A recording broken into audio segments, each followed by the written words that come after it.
Florida's congressional maps could be changing for the second time in less than 5 years. This comes as Governor Ron DeSantis calls for a special legislative session on redistricting. Investigative reporter Riley Phillips joins us now in the studio. She's been speaking with our political expert about the significance of this move, and it could impact districts here on the First Coast.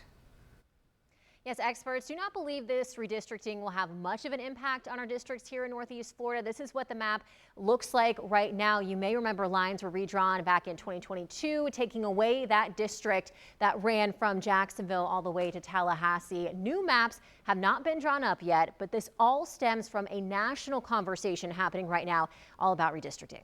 Governor Ron DeSantis looking to get ahead of a potential U.S. Supreme Court ruling and redrawing Florida's congressional districts just in time for the 2026 elections. Right now, the Supreme Court is considering a case centered around a section of the Voting Rights Act that prohibits discrimination based on race in elections. This has led to the creation of majority-minority districts. The court could weaken this law by ruling that race should not be considered when drawing congressional maps. So what does this mean for Florida? According to our political expert, A.G. Gankarski, DeSantis is looking to redraw the state's congressional maps to ensure they will comply under the Supreme Court's latest interpretation of the law. But I don't know if it affects anything in our part of the woods, but when you get down to South Florida, Central Florida, you may see one or two seats that are in play and drawn a different way. So it could lead to a net gain for Republicans in 2026 in the Florida delegation. The state legislature is in charge of drawing the map, but the governor ultimately has the final say and can veto it. This happened in 2022 when DeSantis made changes to the legislature's map, eliminating the only black majority district in the state. Gankarski says the governor's goal this year aligns with other states across the country that are also considering redistricting. There's an end game too.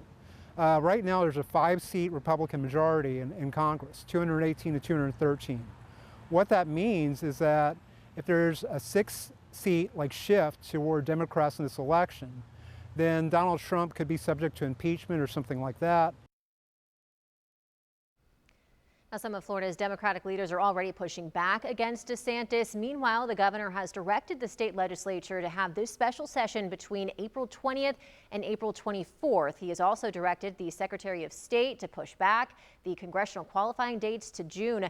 A special redistricting committee was formed last year to begin the process of redrawing the maps, but they've only met a couple of times.